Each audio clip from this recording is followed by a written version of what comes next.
Hoy en Vidas Cruzadas recibimos a Josefa Ros Velasco, investigadora postdoctoral en la Universidad Complutense de Madrid. Es especialista en estudios del aburrimiento desde una perspectiva multidisciplinar y autora de La enfermedad del aburrimiento, publicado por Alianza en el año 2022. Es también colaboradora del blog Envejecer en Sociedad, del Centro Internacional sobre el Envejecimiento, donde publica artículos de divulgación sobre el aburrimiento en las personas mayores. Ha recibido distinciones como el Premio Nacional de Medios de Comunicación de la Fundación Domus Vi, el Premio Alumni ICM de Investigación, el Premio Julián de la Comunidad de Madrid y recientemente el Premio Nacional de Investigación para Jóvenes María Moliner en el área de Humanidades. Con ustedes, Josefa Ros Velasco. Josefa Ros Velasco, bienvenida. Muchísimas gracias, un placer. Estamos encantados de que estés con nosotros. Eres una especialista en los estudios del aburrimiento, pero vamos a irnos un poco más atrás, vamos a intentar hacer una fotografía un poco más amplia de tu trayectoria. Y como el aburrimiento es algo que la mayoría asociamos con la infancia, quería preguntarte por la tuya. Por si fue aburrida. Por si fue aburrida y sobre todo por dónde te vino esta vocación. Es decir, si fue tan aburrida que necesitabas especializarte en ello.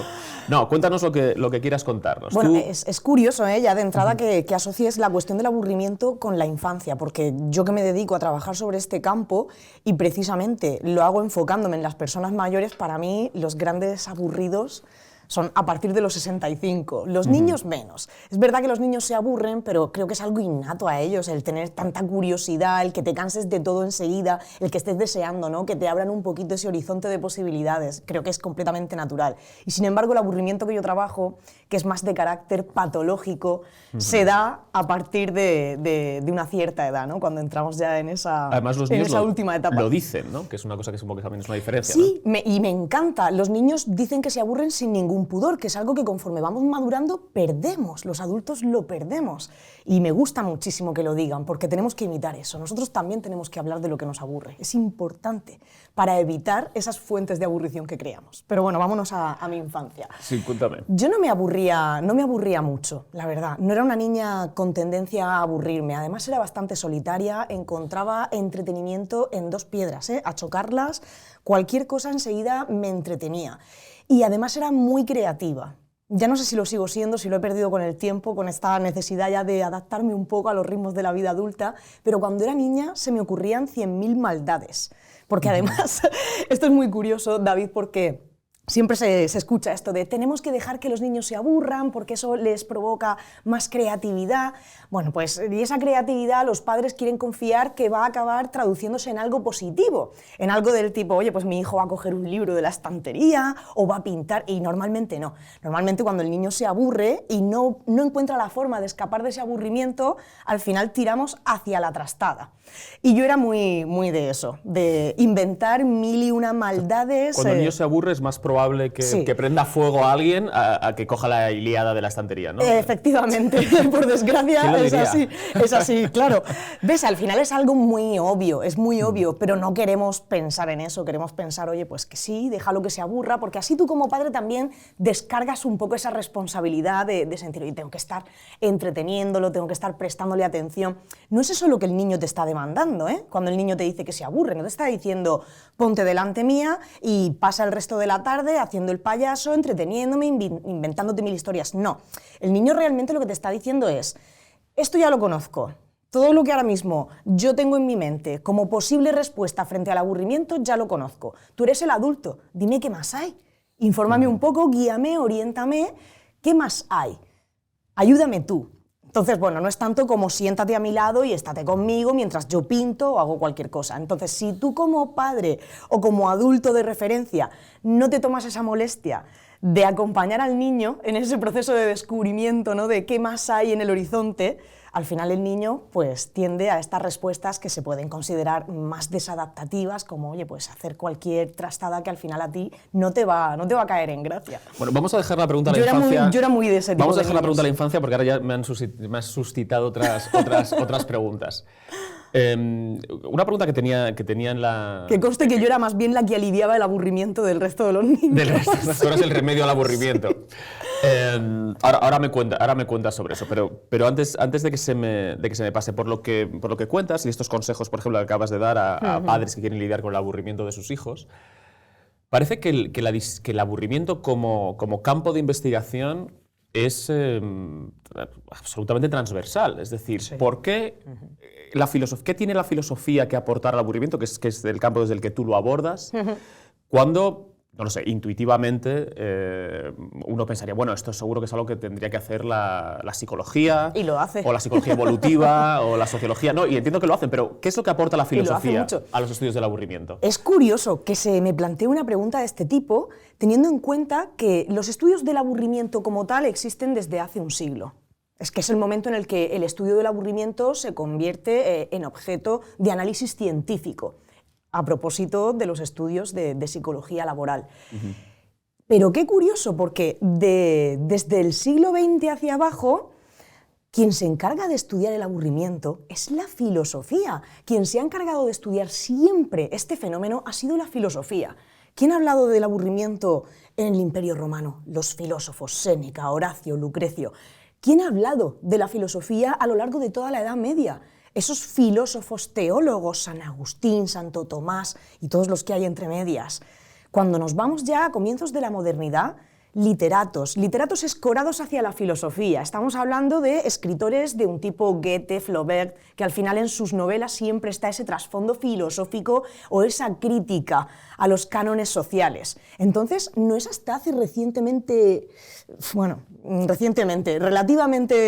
reciente, que la filosofía se echa un poquito a un lado y toma los mandos la psicología.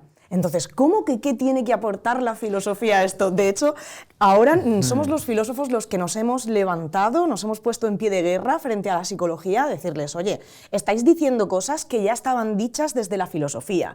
Las estáis repitiendo como si hubieses inventado la rueda. Oye, no pretendía provocar una batalla gremial entre filósofos y psicólogos. No. Hemos superado esa fase. Pero sí te diría que en la antigüedad, claro, eran los filósofos los que se pronunciaban sobre todo. Es decir, no había en el siglo VI un psicólogo, ni había, no lo sé, un neurocientífico, ni un sociólogo, ¿no? La distinción es que estaba todo mucho más unido. Es decir, la multidisciplinariedad fluía con mucha más naturalidad que en la actualidad, que tenemos que especializarnos hasta la extenuación en cualquier campo. Entonces, si te das cuenta, es que te vas al Renacimiento, por ejemplo, y vas a encontrar un híbrido entre filósofo, literato y al mismo tiempo fisiólogo, que también viene a hablar del aburrimiento desde los parámetros de la teología, pero al mismo tiempo te está introduciendo a Hipócrates.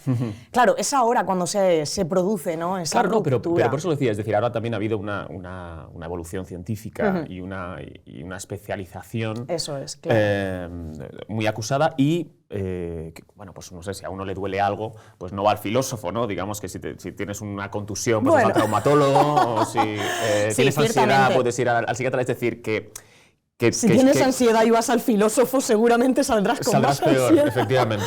A lo mejor con algún talento añadido, pero sí, efectivamente. Pero por eso te preguntaba, es decir... Sí, entiendo completamente tu pregunta. Al final...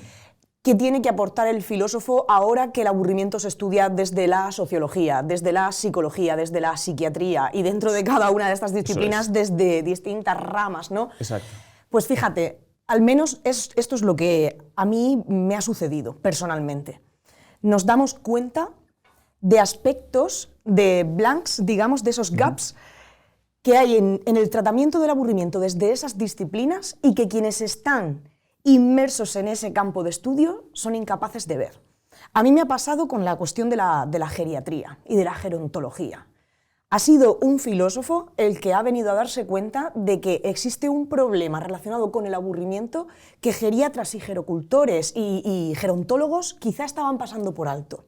Entonces, no quiero ser pretenciosa y recurrir a esta metáfora que utilizamos tan frecuentemente los filósofos de que miramos, ¿no?, a vista de pájaro y observamos problemas donde los demás, pero al final es que es lo que hacemos. Lo que hacemos es observar y darnos cuenta de que a lo mejor, oye, aquí hay un problema que quienes estáis inmersos en ese campo de estudio, en ese cuadrilátero, pues oye, no os habíais percatado y quizá merece la pena prestarle atención. Así luego me enfrento muy a menudo a que pues, los que trabajan de lleno en esas disciplinas me vengan a decirme, pero tú eres psicóloga, ¿no?, o gerontóloga, o eres geriatra por lo menos, y cuando les dices que tengo formación en filosofía se asustan mucho, decir, oye, pero ¿y tú qué tienes tú que decir aquí? Y yo les pongo de manifiesto, pues tengo que venir a contaros que no os estabais fijando en este problema. Y digo, pues sí que es verdad. Al final la filosofía tiene algo que hacer en esta vida. Sí, no, pues no, yo comparto este diagnóstico completamente. ¿Y tu vocación filosófica te viene de familia, ahora para volver a ese capítulo? En absoluto, en absoluto. Soy la primera persona de mi familia que pasa por la universidad. Y que se queda, además. Es masoquismo. No, en absoluto, en absoluto. Yo provengo de una familia muy humilde, trabajadora, que estudió hasta lo que se estudiaba en la época de mis padres, ¿no? Mis tíos, etcétera. Los 11, 12 años y enseguida ayudar en la casa. En mi casa no ha habido libros, en mi casa existía esta colección de enciclopedias que tu madre compraba porque el vendedor del coleccionista del libro se ponía muy pesado, pero que nadie había abierto nunca, ¿no? Nadie había cogido uno de esos tomos para echar un vistazo. No es algo, a mí no se me ha educado en un punto de vista humanístico, ni se me ha educado tampoco desde la ciencia. De hecho, apenas recuerdo a mis padres preguntarme nunca, ¿tienes deberes? Porque tampoco se iban a poder ayudarme con ellos ni nada. Mi hermana, que tenía 10 años más que yo, sí que de vez en cuando estaba más pendiente, estaba más atenta. Pero no, en mi casa no existía cultura de estudio ni cultura de ningún tipo, sino más bien algo muy tradicional, ¿no? Comer, beber, estar a gusto y en familia. Pero yo era, por naturaleza, una niña tremendamente inquieta. Y nunca se me olvidará, mi madre le decía a la profesora cuando yo estaba en el preescolar, le decía, por favor, habla con ella porque pregunta demasiado. Pregunta demasiado y me revoluciona al resto de los niños. Están tranquilos y ella les chincha y les hace dudar del por qué hay que obedecer las normas, por qué hay que comulgar con cierta... Sí, era una niña mala, muy mala. Además, es que... Bueno, mala no, una niña curiosa. Era mala para la profesora y para mi madre que al final la acababa poniendo en evidencia y la profesora le llamaba la atención. Una niña que desde una etapa muy temprana, bueno, pues viniendo de una familia educada en el catolicismo, aunque no practicante, pues yo ya estaba quejándome a la profesora de que no quería ir a clase de religión, porque no me dejaba preguntar todo lo que yo quería y yo veía muchas incongruencias y necesitaba respuestas. Bueno, pues creo una que pequeña Bertrand Russell, ¿no? Era una niña terrible. Y la verdad es que, bueno, era muy conspiranoica, y lo sigo siendo, y de siempre pensar más allá de los límites que estaban más o menos establecidos a la edad que yo tenía. Mi madre también siempre me decía esto, es que siempre tienes que ir 4 o 5 años por delante de tu edad. Siempre quieres tener amigos mayores que tú, que te enseñen, porque lo que están haciendo los niños de tu edad ya no te interesa. Y era cierto. ¿Y cómo llegó la cuestión de la filosofía a mí? Escribía desde pequeñita. De hecho, tengo una colección de diarios que alguna vez voy a publicar. Se va a llamar Yo, adolescente millennial, desde los 10 años hasta los 20. O sea, ya escribía, reflexionaba qué está pasando y por qué esta persona es así, hacía juicios de valor. Y en un momento dado, bueno, pues alrededor de los 14 añitos, con una conversación que estaba teniendo con un amigo que ya estaba casi a punto de terminar el bachiller, recuerdo que le dije, yo, todo flipadísima, oye, ¿tú te has planteado alguna vez que a lo mejor todo lo que tú ves alrededor no existe y que solo está en tu mente? ¿Te das cuenta de que de lo único que puedes estar seguro en esta vida es de tu pensamiento? Y claro, este chaval que ya estaba en segundo de bachiller me dijo, anda que te habrás quedado a gusto, si eso ya lo dijo Descartes. Y yo dije, anda, que hay gente que estaba ya muerto el pobre Descartes, pero sí. Ahí se me iluminó la luz y dije, hay personas que han escrito y se dedican a esto, o sea, ya me hundió porque yo quería ser la primera, ¿no? Pero me abrió un mundo que desde entonces no se ha cerrado. ¿Y sabías que querías estudiar filosofía desde ese momento? O sea, desde ese momento. Además, fíjate qué curiosidad, David, fui una estudiante de filosofía pésima en el instituto. Recuerdo aprobar el examen de Nietzsche y el de Kant en la recuperación. O sea, fui malísima, una estudiante malísima. Y aún así, yo insistía en que quería estudiar filosofía. Solo cuando ya hice la selectividad tuve una pequeña duda y dije, ¿y si estudio veterinaria? Que me gustan también mucho los animalitos. Pero no, fíjate, imposible. Algo estaba en mí inclinado hacia estudiar filosofía desde el principio. Y bueno, las profesoras que tuve en el bachiller me desalentaron por completo. Me desalentaban, me decían, esto no se te da bien. O sea, tú no entiendes a los autores, los interpretas. y así no vas por buen camino. Pero luego en la universidad pues fue todo un triunfo. Los profesores de la Universidad de Murcia no estuvieron de acuerdo con eso. Y en casa, claro, porque esto a veces se dan dos situaciones contrapuestas, ¿no? Tú dices, en mi casa no había libros, mis padres no habían pasado por la universidad, y eso a veces provoca que los padres quieran que los estudios universitarios se conviertan en algo mucho más práctico, es decir, con unas salidas mucho más ciertas, ¿no? Pues la incertidumbre que tiene estudiar humanidades, o por otro lado, que se abstengan de participar en el proceso de decisión. Entonces quería preguntarte cuál es tu caso. Pues mi caso fue un poquito raro. Mi hermana, que tampoco había ido a la universidad, hizo pues las FP y demás. Yo, por una parte, tuve suerte en el sentido de que cuando yo le dije a mis padres, quiero estudiar filosofía, mis padres no tenían ni la más mínima idea de a qué demonios me estaba refiriendo, de si eso tenía salidas profesionales, si no las tenía, en absoluto. Mi madre me ha apoyado siempre, siempre, siempre incondicionalmente. Y mi padre también, aunque siempre ha tenido ese... Hija mía, y con lo bien que se te da estudiar, que se me empezó a dar bien ya en la universidad, que no solamente yo estudié 2 carreras al mismo tiempo. Estudié filosofía, la licenciatura y la licenciatura en publicidad, no cuando existían dobles grados, no, eran 2 carreras independientes. Pues acaso en filosofía no encontrabas trabajo, dijiste, voy a probar con un campo mucho más seguro como es la publicidad. Que no era por eso, yo siempre he sido una persona muy pragmática. Estudié publicidad porque sabía que a la hora después de iniciar la investigación me daba un punto en las convocatorias. O sea, una persona muy, muy pragmática, y de todas las opciones que había me gustaba el tema este de la publicidad. Y, oye, ¿y por qué no? Pensaba de vez en cuando, pues si al final lo de la filosofía sale mal, que yo sabía que no iba a salir mal. O sea, no, estaba convencida de que era lo mío. Pero si al final sale mal, pues me veía yo a mí misma vistiéndome en traje de chaqueta y yendo al estudio. No, qué va. Actualmente no me vería. Pero bueno, mi padre también me apoyó, pero siempre con ese... le quedaba esa ilusión de, oye, ¿por qué no hiciste medicina, por ejemplo? Si lo que tú quieres es ayudar a las personas, no ayudas más. De hecho, ¿cuánto se ha burlado de mí una vez que me dieron el título de doctora y me decía, doctora, pero no curas? Sí. Se le quedó esa espina. Doctora que no cura. Y te voy a preguntar, ¿tú lo has pensado alguna vez? Supongo que sí. Es decir, bueno, yo vengo de una familia en la que, como tú decías, una casa en la que no había libros, y he sido Premio Nacional de Investigación. Esa trayectoria que se hace posible por tu esfuerzo, por la dedicación de tus padres también a mantener todo lo que dependía de ellos. Sí, por supuesto. Y también entiendo que por un sistema de servicios públicos que te permiten sacar todo tu potencial, ¿no? ¿Esa reflexión te lleva a tener una mirada concreta sobre las políticas que consideras más positivas para un país? ¿Cuál es la reflexión que haces a partir de eso? Completamente. Mira, cuando era un poquito más joven, sí es cierto que pensaba, bueno, ¿por qué tiene que contribuir con sus impuestos el ciudadano a sufragar investigaciones que a lo mejor, oye, luego no revierten al fin y al cabo en un aumento de su bienestar? Siempre me ha costado mucho entender por qué, por ejemplo, había que financiar investigaciones que luego, como te digo, no revierten, ¿no? Investigaciones que al final el dinero sale del bolsillo del ciudadano.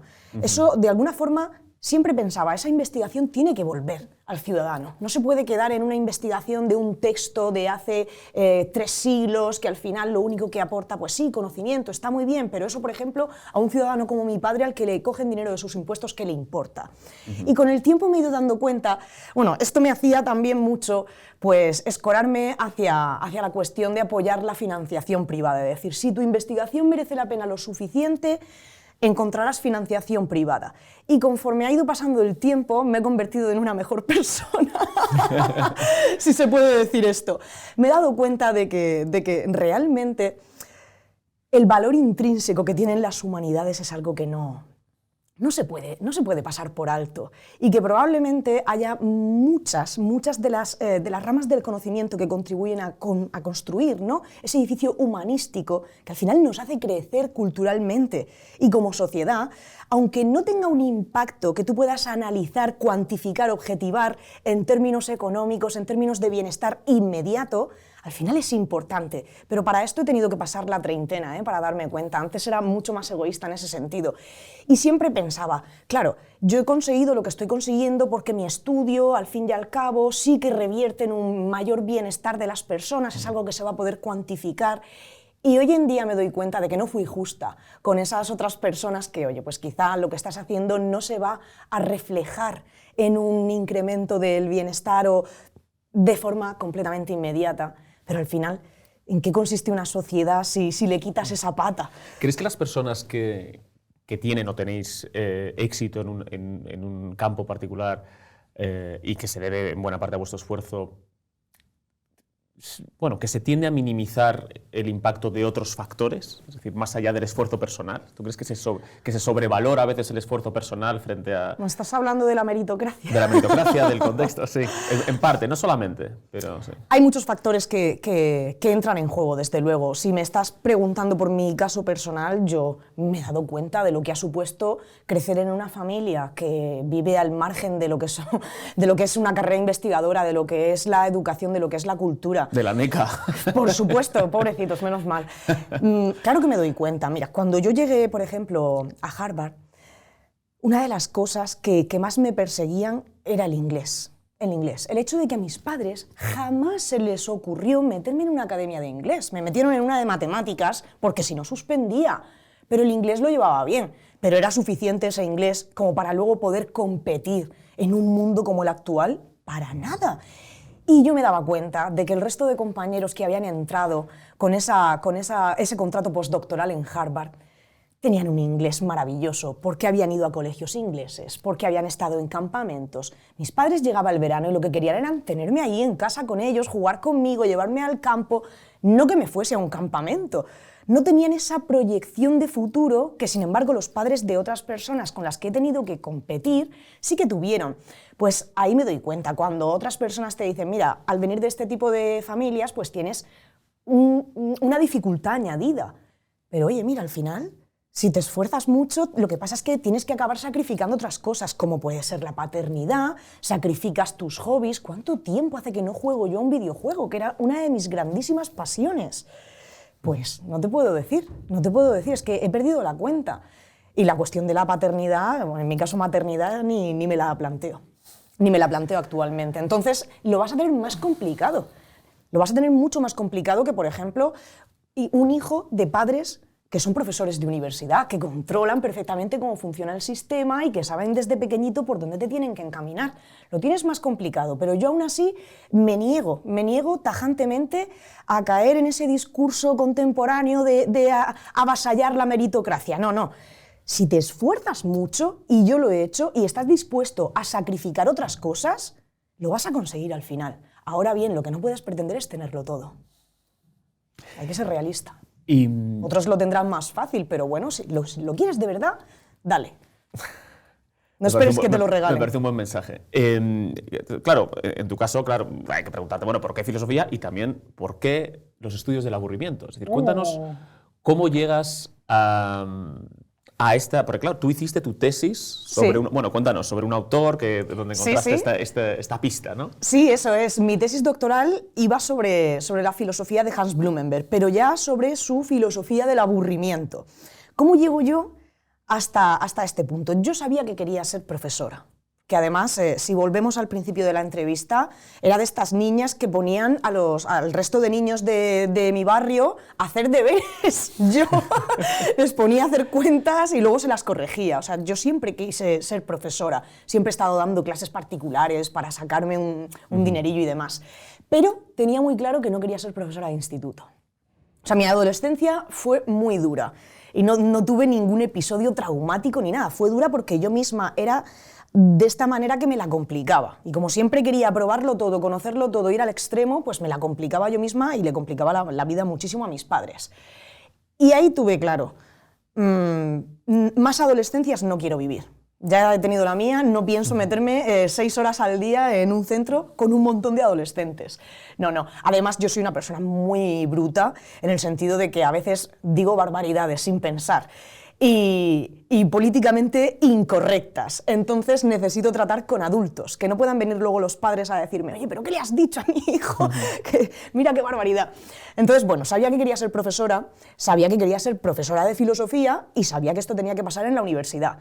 Y yo sabía que necesariamente para eso tenía que hacer un doctorado. Pero no es que yo tuviese de entrada una vocación por la investigación, no. Esto llegó casi, bueno, de milagro. Fue una cosa que nunca voy a estar suficientemente agradecida al profesor Antonio Rivera, porque fue quien me descubrió a Blumenberg. Y fue lo que de repente me hizo pensar, vas a hacer un doctorado, pero ya no solo porque es un requisito para conseguir tus metas, sino que lo vas a disfrutar. Lo que no sabía yo es que me iba a gustar tanto hasta el punto de dedicarme a la investigación más que a la docencia y haber rechazado oportunidades de estabilizarme en la universidad como docente por seguir investigando. O sea, ahí me dio un giro. Pues este profesor Antonio Rivera explicaba un texto de Blumenberg, de este filósofo sobre el que yo hice la tesis, que se llama Tiempo de la vida, tiempo del mundo.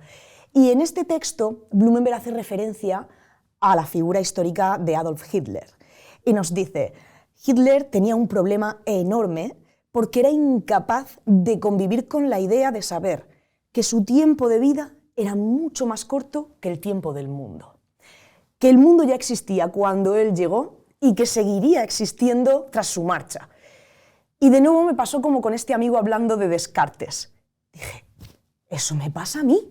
Eso es justo lo que me pasa a mí. Vivo torturada constantemente Descartes, Hitler, tus referentes. Bueno, qué mal. Claro, a mí me pasaba precisamente eso. He sido una persona que siempre ha tenido muchísimo miedo a la muerte y a la que le tortura y le sigue torturando día tras día la idea de saber que un día va a morir y va a desaparecer, porque soy completamente atea. Entonces, claro, no me queda otra que convivir con eso, por muy duro que sea. Pues bien, en un ejercicio de comparación con Hitler, en absoluto. Simplemente me gustó mucho Blumenberg. Nuestros oyentes entienden la ironía, no te preocupes. Lo tienen que entender si quieren conocerme un poco mejor, yo soy así. Pues bien, el caso está en que Blumenberg me deslumbró y me leí toda su obra. Y cada una de sus obras, excepto las póstumas, son más cortitas, pero solía escribir mamotretos de 600 páginas. Y además traducciones del alemán que, vamos, tienen todo el mérito del mundo, pero no deja de ser una traducción del alemán, donde te encuentras párrafos eternos, llenos de subordinadas. Bueno, pues imagínate, me lo leí todo. Y justo cuando me tocaba empezar el doctorado, se tradujo al español Beschreibung des Menschen, descripción del ser humano. Yo ahí ya había empezado a estudiar alemán para poder leerlo en su idioma original, menudo suicidio. Ya se me ha olvidado todo lo que sabía de alemán. El caso está en que en esta pequeñita obra de 600 páginas tenía 11 páginas dedicadas al aburrimiento. Y lo exploraba de una forma que para mí, bueno, fue impresionante. Decía que el aburrimiento era un estado, una emoción que habíamos aprendido a experimentar antes de ser Homo sapiens, precisamente porque gracias a que nos mantiene siempre en movimiento, gracias a que nos expulsa de nuestra zona de confort y evita la sobreadaptación, pues oye, mantiene nuestros mecanismos adaptativos bien engrasados. Esto ahora que te acabo de contar parece una locura. Dicho de forma muy sencilla, tú cada vez que te aburres, como te sientes mal, porque el aburrimiento siempre es doloroso, tienes que hacer lo que sea para salir de ese estado. En el hecho de buscar hacer algo distinto, introducir un cambio, en ese hecho te mantienes siempre en movimiento. Siempre en movimiento. Consigues algo, te acostumbras, te aburres y quieres otra cosa distinta. La consigues, te aburres y quieres otra. Y así siempre. El hecho de estar siempre así evita la sobreadaptación.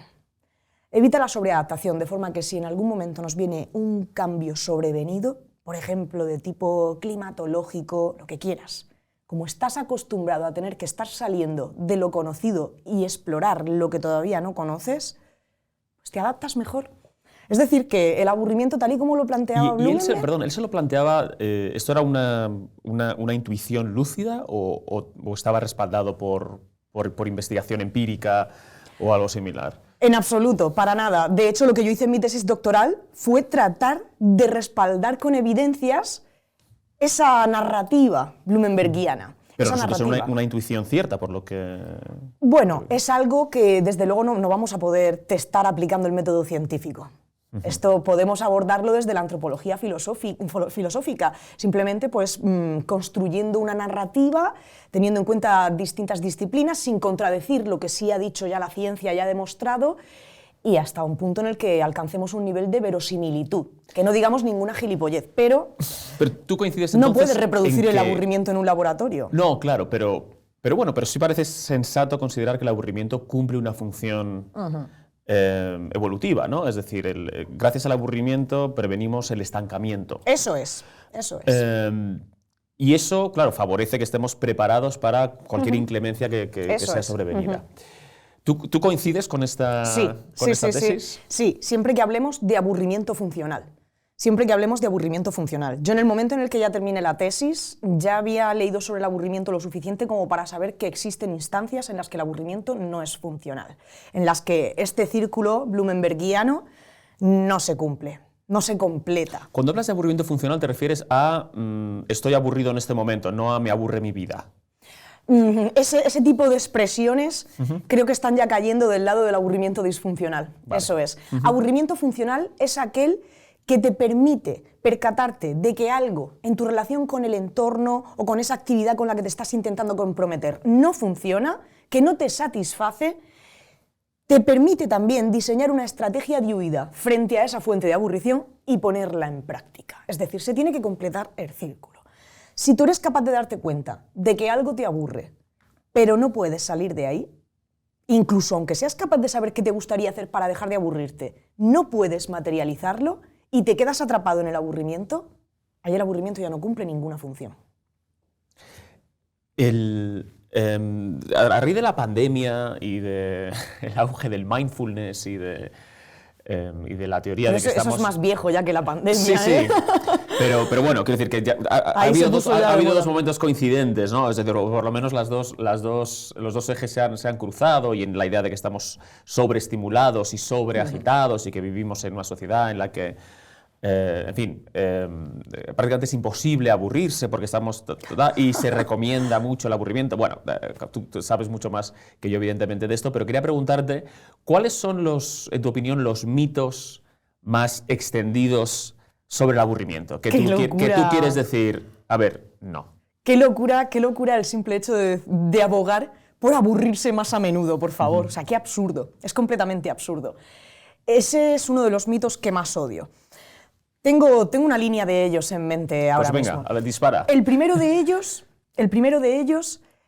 es el que dice que no sabemos nada acerca del aburrimiento. Es uno muy repetido por los propios boredom scholars, por los que nos dedicamos a estudiar el aburrimiento. Y esto sucede, es un mito que se ha perpetrado desde las ciencias de la salud mental. Esas que, como te decía hace un rato, han ignorado por completo todo lo que se había dicho antes. En absoluto. De hecho, es que en mi libro, En la enfermedad del aburrimiento, puedes ver perfectamente cómo se va construyendo esa narrativa acerca del aburrimiento funcional y disfuncional a lo largo de toda la historia. Y vienen los psicólogos a hacer clasificaciones que ya se encontraban en la obra de Flaubert, bueno, en su correspondencia, de hecho. Entonces, jolines, ¿cómo que no sabemos nada sobre el aburrimiento? Esto se lo dices a Séneca y te diría, algo sí sabemos después de tantos siglos. Luego hay otro que deriva de este, que nos dice que es que el estudio del aburrimiento se encuentra en su infancia. Ni de broma. Y que esto se debe a que es un fenómeno que no ha despertado nuestra atención hasta hace recientemente poco. En absoluto, para nada. Nos movemos un poquito más a los mitos populares. Estos son de los que pecamos nosotros y que son muy absurdos, ¿no? En base a los cuales se suele justificar el hecho de aquí tengo que publicar otro paper. Pero no es cierto. Es cierto, por ejemplo, que se ha estudiado poco el aburrimiento en la gerontología. Es cierto que se ha estudiado poco en la zoología. Pero que el aburrimiento como tal es un tema descuidado, en absoluto. No se lo compro a nadie. Entrando en los mitos populares. El aburrimiento es algo de la modernidad. Las sociedades, hasta la llegada del capitalismo, no se aburrían. Esto lo inventó Baudelaire, ¿no? Oh, por favor.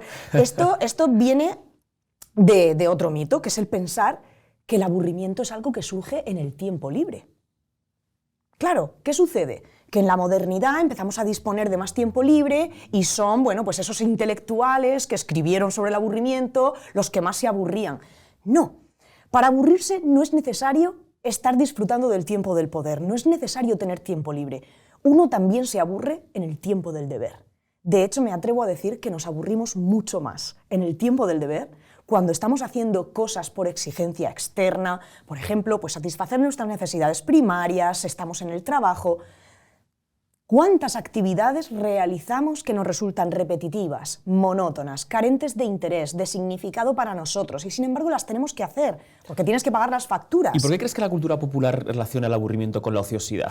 Está muy claro, y además te acabo de dejar la pista. ¿Quiénes son los que han escrito sobre su aburrimiento? Los que han escrito sobre su aburrimiento son los que se aburrieron en el tiempo del poder. Los que precisamente, y no por casualidad, tenían tiempo para escribir sobre su experiencia del aburrimiento. Eso no, y legárnosla a los demás. Eso no significa que el obrero de la fábrica no se estuviese aburriendo, pero no tenía tiempo para escribir sobre ese estado. Entonces, claro, se ha asociado el tener tiempo libre con aburrirte. Pero en absoluto, no tiene por qué ser así. Si tienes un exceso de tiempo libre, es más fácil que te sientas desorientado y no sepas muy bien cómo llenarlo de manera significativa. Y sobre todo, como dices, de tener tiempo para escribirlo, ¿no? Claro. En la fábrica no puede ponerse a escribir. Y de hacer de ese ejercicio una terapia contra tu propio aburrimiento. Pues por eso se nos ha legado esto. Pero es un mito pensar que el aburrimiento solo se experimenta en el tiempo libre. Por eso es tan absurdo cuando la gente te dice: ¡ay, si es que yo no tengo tiempo para aburrirme! Pues a lo mejor es que ya estás muy aburrido. Siento ser yo quien te lo diga, pero seguramente tú ya eres víctima del aburrimiento. Pues a mí me has aburrido mucho, ¿no? O te dicen cosas de este tipo: no, este fin de semana me lo voy a pasar todo el fin de semana aburriéndome.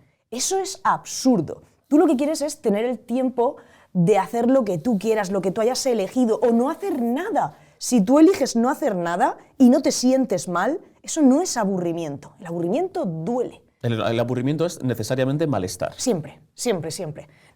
Es imposible sentirte bien con el aburrimiento, es imposible autoinducirte el aburrimiento, a menos que estés trastornado. O sea, eso es tanto como decir: no, es que voy a autoinfligirme un dolor de muelas. Pues oiga, hay gente para todo en esta vida, ¿no? El masoquismo está ahí, pero no tiene... Eso es una forma de hablar. Una forma de hablar que a mí no me parece correcta, porque lo que tú quieres en realidad, como acuñaba el diccionario Oxford, es pegarte todo el fin de semana en modo Goblin, delante de Netflix sin hacer nada. Vale, eso no es aburrimiento. El problema está, claro, en que como el aburrimiento es algo que está al alcance de todos, y todos nos aburrimos, todos, hasta el que dice que no se aburre nunca, o bien está confundiendo lo que es el aburrimiento, o bien se las quiere dar de yo jamás, sí, tengo una vida ocupadísima, y además a mí me interesa todo, soy capaz de deleitarme con todas y cada una de las maravillas del mundo. Eso es absurdo también. Eso significa que no tienes filtro, ¿eh? O sea, que hay un problema, claro. Las investigadoras que os dedicáis a temas como el aburrimiento, hay una parte muy buena, y es que cualquier persona se puede sentir atraída hacia vuestra investigación. Sí, no es un nicho solo de especialistas. Sí. Por otra parte, es que todo el mundo siente que tiene algo que decir, ¿no? Todos quieren hablar del aburrimiento. Y por recoger algunas ideas, es decir, el aburrimiento siempre es malestar. El aburrimiento teóricamente cumple una función adaptativa, que es la de prepararnos para eventualidades y sobre todo prevenirnos del estancamiento. Pero hay cosas que necesitamos, en las que necesitamos aburrirnos, o por lo menos estar a disgusto para poder sacarles provecho. Para reaccionar frente a ellas. Esto enlaza con uno de mis mitos favoritos, ¿no? Que es el del que el aburrimiento nos hace ser más creativos. Realmente, claro, en ese hecho de que nosotros nos sintamos mal cuando nos estamos aburriendo, es cierto que se produce un cambio, se produce un movimiento a través del cual tú tienes que introducir algo donde no había nada, cuando te estás aburriendo porque estás sin hacer nada por obligación, o en el que tienes que introducir algo donde lo que había no te satisfacía, cuando te estás aburriendo haciendo por obligación. ¿Eso implica creatividad? Pues, de la forma en la que se está vendiendo en la actualidad, no. Porque no significa esto que el cambio que tú vayas a introducir en tu contexto vaya aparejado de la originalidad, vaya aparejado de la innovación. En absoluto, en absoluto. De hecho, es que ya sabes cómo funciona el cerebro humano. Siempre almacenamos respuestas que han resultado exitosas en el pasado para huir del aburrimiento, y en el momento en el que empezamos a sentir malestar, esa estrategia de huida que te decía antes, no siempre la diseñamos conscientemente. De hecho, la mayoría de las veces lo hacemos inconscientemente y nos sorprendemos a nosotros mismos de repente ya sacándonos el móvil y ya estoy en redes sociales y no me he dado cuenta ni de cómo ha pasado esto. Entonces, oye, ¿hay un cambio, hay un movimiento? Sí. ¿Eso nos hace ser más creativos? En absoluto. Sin embargo, claro, en muchos contextos es ese aburrimiento que vas a sentir el que te va a determinar a dar un paso al frente. Por ejemplo, a mí me encantan los colegas que se dedican a estudiar el aburrimiento marital. Hasta que uno intenta, ¿no? Puedes intentar aguantar el aburrimiento estoicamente durante un periodo largo de tiempo si tienes un objetivo en el horizonte que quieres conseguir. Pues, por ejemplo, jolín, es que no quiero romper esta relación o me da miedo el cambio que vaya a venir después. Pero cuando ya no aguantas más el aburrimiento, no te queda otra. Al final tienes que tomar la iniciativa. O sea, que muchas veces ese aburrimiento... Pero claro, aquí introducimos otra variable, que es que el aburrimiento tiene una gradación, ¿no? Es decir, uno puede estar muy, muy aburrido o solamente un poco aburrido, ¿no? Sí, por supuesto. Te preguntaba esto porque, claro, el aburrimiento es un malestar, pero podemos llegar a la conclusión errónea, quizá, de que ese malestar siempre hay que intentar romper con él cuando a lo mejor estamos en un proceso de conseguir algo mayor, ¿no? Yo recuerdo a mí me gusta la novela del 19. A mí también. Y bueno, pues de la Universidad de Murcia era precisamente Vaquero Goyanes, si no me equivoco, teórico de la novela. Y él tiene una frase que a mí me parece una de las frases más lúcidas de la teoría de la literatura, que dice: toda gran novela es un poco aburrida. Y a mí siempre me animó mucho esa frase, porque claro, uno coge una de estas novelas pesadas, ¿no? Pesadas en un sentido absolutamente literal, claro. Y me encanta, ojo. Claro, pero en el momento pero uno está ahí dentro y es normal que se pueda aburrir en algún momento, ¿no? Sí. Y a mí la frase de Vaquero Goyanes, que siempre que la introduzco como una de las grandes frases, la gente piensa que voy a deslumbrarles y lo que dice es algo muy sencillo, pero muy cargado de sentido. Muy agudo. Es lo que te empuja a seguir adelante. Es decir, es normal que te estés aburriendo un poco, pero la gratificación viene después.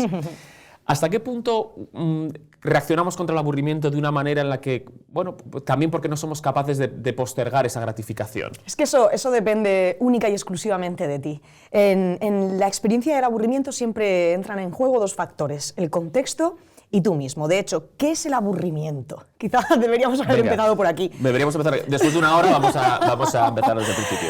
El aburrimiento es ese malestar que sientes cuando la realidad no cumple con tus expectativas, es decir, no es capaz de mantener tus niveles de excitación cortical o de estimulación cognitiva en ese punto que para ti resulta óptimo para sentirte bien, para sentir bienestar. Te lo explico de forma muy simplificada.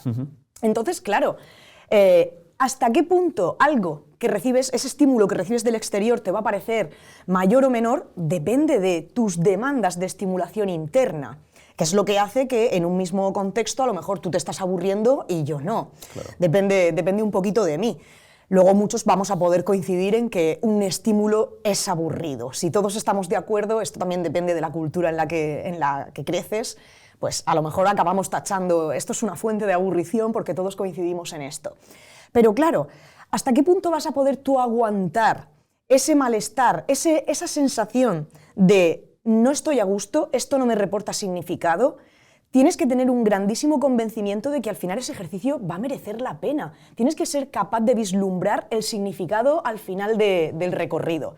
Si no, es probable que lo dejes. Yo entiendo por dónde va tu pregunta, y es si es que cada vez queremos las cosas de manera más inmediata. Y sí, de alguna forma eso es algo que está presente en nuestra sociedad. Y que yo además justifico, no sé si acertadamente o es algo pretencioso, pero me parece que se debe a la pérdida del marco metafísico en el que, por ejemplo, todavía crecieron nuestros padres. Me parece que el hecho de sabernos mortales y de que cada vez seamos más los que somos conscientes de que no hay nada más que esto, hace que quieras explotar tu tiempo y exprimir tu tiempo al máximo. No quieres llegar a los 80 años, o bueno, en mi caso espero por lo menos llegar a los 120. No quiero llegar a esa edad echar la vista atrás y tener la sensación de que no lo he vivido todo. Eso es bonito, pero al mismo tiempo es un poco utópico y hace que no apreciemos las cosas en todo su potencial, que no exprimamos, al fin y al cabo, lo que hacemos es pasar por todo un poquito de puntillas, porque queremos probar un poquito todos los helados. Queremos probarlos todos, saborear, ya lo veremos, ya veremos si saboreamos o no, luego se nos queda un retrogusto amargo, porque hemos probado un poquito de todo. Pero algo, yo creo que esa falta de ese marco metafísico es el que nos insta a decir, no aguanto más. Si a las 10 páginas de este libro no me está reportando una gratificación, hasta luego. Lo dejo. ¿Está eso bien? ¿Está eso mal? Yo no entro a juzgar, pero es lo que sucede en nuestro tiempo. Y hablando de juzgar, ¿juzgamos mucho a la gente, o negativamente a la gente que confiesa el aburrimiento? Menos a los niños. Menos a los niños, como decíamos antes, que lo damos por hecho. Completamente. Y de una forma...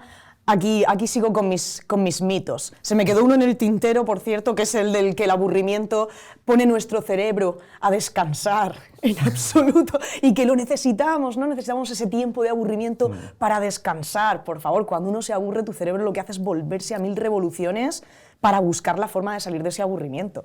Nada más lejos de la realidad. Pues sí, mira, sobre esto hay 2 mitos que a mí me enfurecen y que además son parte de la cultura popular y por tanto los ves repetirse en todas partes.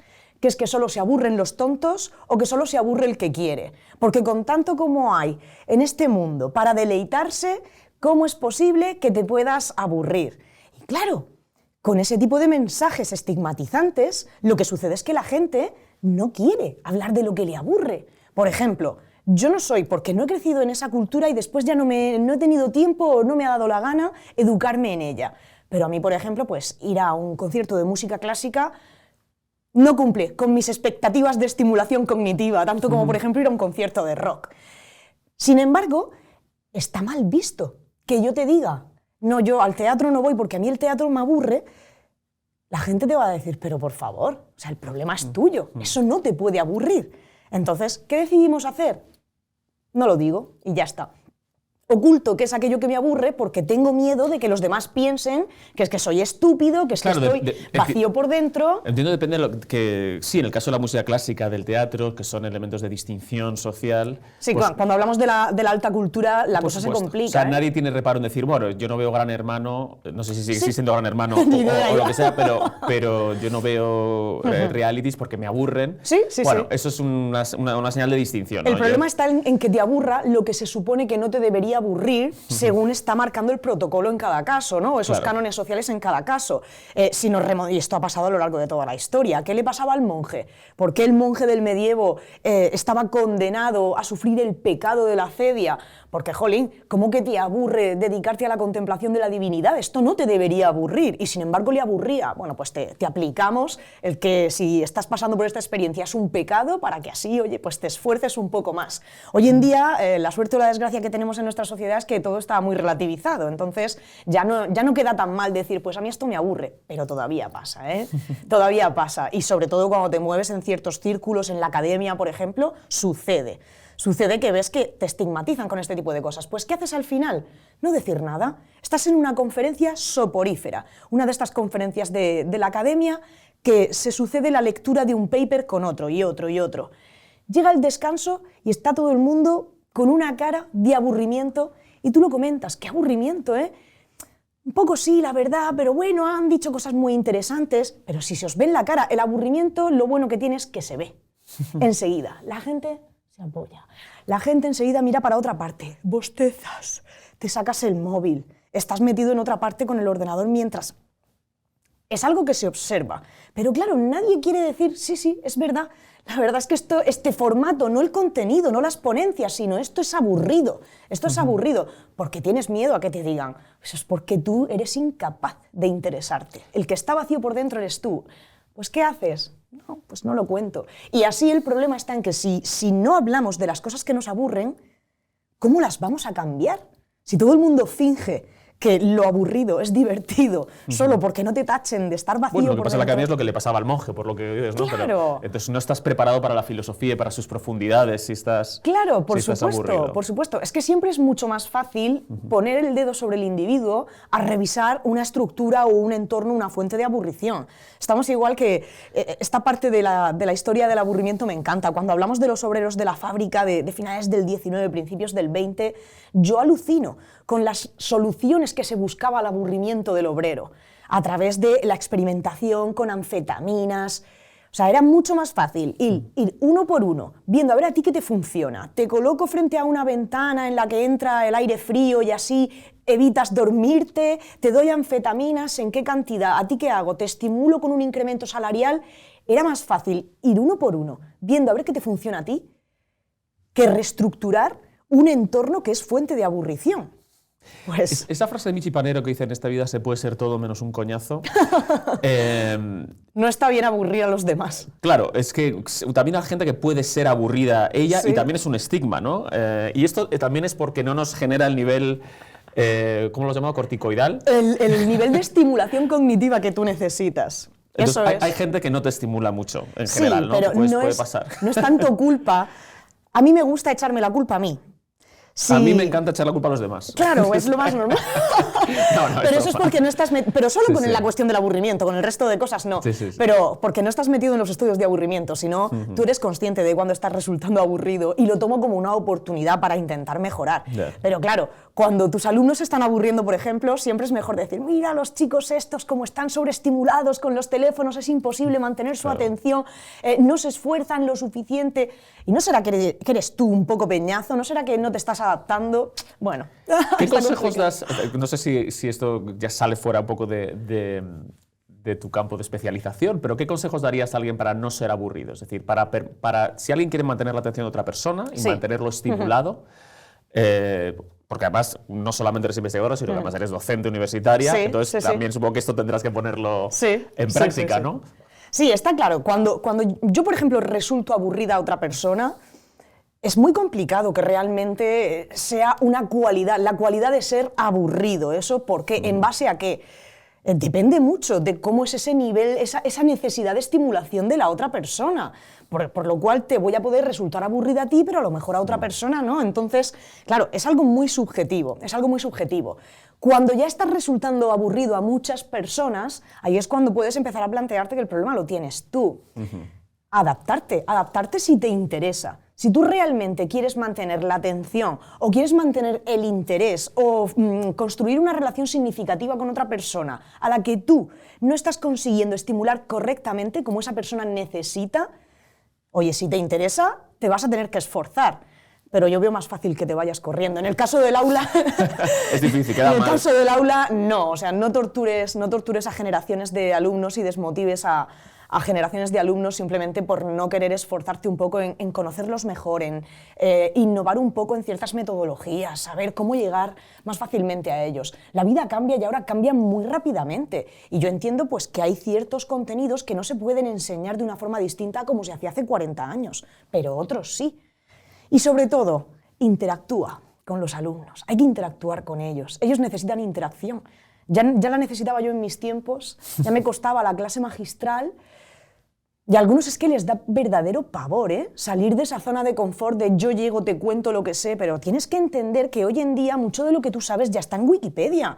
O sea, ya no tiene sentido empezar una clase de filosofía sobre, ¿qué te diría yo? Venga, vamos a hablar de Fichte. Y empiezas, Fichte nació... Claro. No, como no hagas cosas con ellos que ellos por sí mismos no puedan conseguir, vas a perder su atención. Entonces, oye, pues a mí también me gustaría mucho llegar, contarte, que tú escuches atentamente, admirado acerca de mi conocimiento, pero las cosas han cambiado, adaptarse o morir. Ahora que vamos llegando al final de nuestra conversación, qué pena. Hablemos también del final de la vida. Bueno, no solamente porque tengas esa inquietud por la finitud, sino porque lo has mencionado antes de pasada, pero a ti te ha interesado sobre todo, o te interesa sobre todo la cuestión del aburrimiento, no en los niños, que es lo que, como decíamos antes, es lo que nos puede venir a la cabeza de, estoy aburrido en el sofá, no sé qué hacer, sino de los mayores de 65 años. Y quería preguntarte por qué te interesa... Un poquito más. O a partir de los... Claro, es que ya los 65 ya no son tan mayores. No. Pero bueno, lo he marcado hoy porque es la edad de jubilación. Sí, pero bueno, sí. podemos... Y es a partir de la edad que se considera uno dentro de la tercera edad. Claro, pero... podemos elevarla hasta donde tú nos digas. Y quería preguntarte cómo funciona el aburrimiento en esa franja de edad y por qué te ha interesado particularmente. Sí, pues concretamente lo que me interesa es el aburrimiento en los mayores que viven institucionalizados, que es algo un poquito distinto. No tanto el simple hecho de, mira, ya 70 años, ¿cómo te aburres tú ahora? Sí me interesa el aburrimiento que se experimenta a raíz de la jubilación, porque es un momento de ruptura con los roles del pasado, en el cual, oye, pues o has hecho los deberes socráticos de conocerte a ti mismo, saber en qué te gusta emplear tu tiempo de forma significativa, o te vas a ver hundido con una cantidad de tiempo libre enorme, y como decía antes, cuando tienes demasiado tiempo libre te puedes sentir desorientado si no te conoces suficientemente a ti mismo, si no has hecho también los deberes kantianos de atreverte a pensar, de vez en cuando quedarte a solas contigo. Es que esto también es muy doloroso, ¿eh? Quedarse con uno mismo y reflexionar qué es lo que da sentido a mi vida. ¡Uf! ¡Qué dolor! Entonces a mí me interesa más bien el aburrimiento que sienten las personas en las residencias de mayores. ¿Por qué me interesa esto?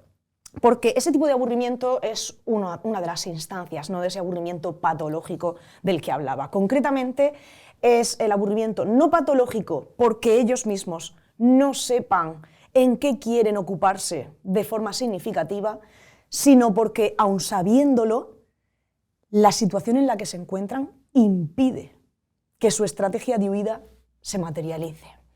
Y cuando hablo de una situación, a esto yo lo he llamado aburrimiento situacional cronificado. Es un aburrimiento que parte de un contexto concreto, frente al que normalmente una persona sabe cómo le gustaría responder, cómo podría huir, pero el propio contexto, que es fuente de aburrición, no te permite poner en práctica esa estrategia de huida. Entonces, bueno, al final lo que sucede es que el aburrimiento permanece también, se queda indefinidamente.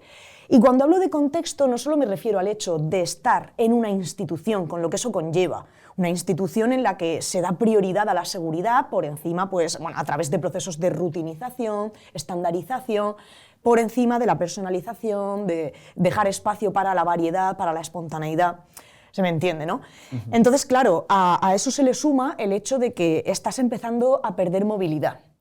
Cuando no has perdido ya una gran parte, estás empezando a verte privado en cuanto a la visión, en cuanto a la audición, quizá a tener ya ciertos problemas de memoria, la destreza manual la has empezado a perder. ¿Qué supone esto? Si los niños, yéndonos al otro extremo, lo tienen todo por descubrir y se aburren de las cosas que hay ya en su contexto porque quieren ver más, los adultos mayores ya saben muy bien qué es lo que quieren, qué es lo que da sentido a sus vidas. Sin embargo, no pueden poner en práctica esas cosas que les gustan. ¿Qué ha dado sentido a la vida de una mujer de 95 años que ahora está en una residencia? Normalmente una mujer en el entorno rural, sin estudios. No es ir a la ópera, era ir a hacer la compra, cuidar de los hijos, después cuidar de los nietos, salir a dar un paseo, hablar con las vecinas, coser. Esto es lo que yo veo en las residencias, no es que yo quiera extender este cliché. Sí, claro. Que no, yo sé que estamos todos deseando extender el cliché de que una persona de 85 años actualmente sigue siendo muy joven y puede empezar nuevos proyectos, pero ya te digo yo a ti que a una persona de 85 años que no le ha gustado la pintura nunca, pues no se va a hacer aficionado a la pintura fácilmente. Claro. Esa persona sabe lo que quiere, pero no lo puede poner en práctica.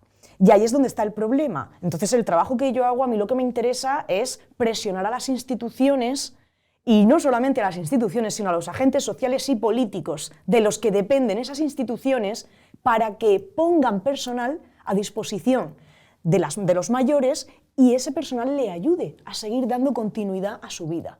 Si tú estás en una residencia y a ti lo que te da sentido es ayudar con la cocina y tus manos están bien, ¿qué problema hay? ¿Qué problema hay? Tú lo vas a querer poner a dibujar, lo vas a querer poner a hacer collares con macarrones, lo quieres poner a hacer, pero es que todo eso no da sentido a su tiempo. Solo con eso lo que haces es matar el tiempo, pero no da sentido a su vida, no da continuidad a su biografía. Y eso es el aburrimiento, la ausencia de sentido en lo que uno está haciendo. Es bonita esa iniciativa de convertir el aburrimiento en un asunto de interés público y de destinar políticas públicas a remediarlo. Bueno, muchísimas gracias, Josefa Ros Velasco. Y cerramos con la pregunta habitual, que es preguntarte a quién te gustaría que invitáramos, a quién te gustaría hacer la faena de que trajéramos aquí. Bueno, pues con su permiso, sin él, voy a recomendaros que traigáis a mi amigo Carlos Javier González Serrano, que es escritor, es pensador, filósofo, también se dedica un poquito a la psicología, es profesor, ha sido editor, organizador de eventos culturales, es una joya, no os vais a aburrir con él en absoluto. Fenomenal, tomamos nota. Muchas gracias. Un abrazo.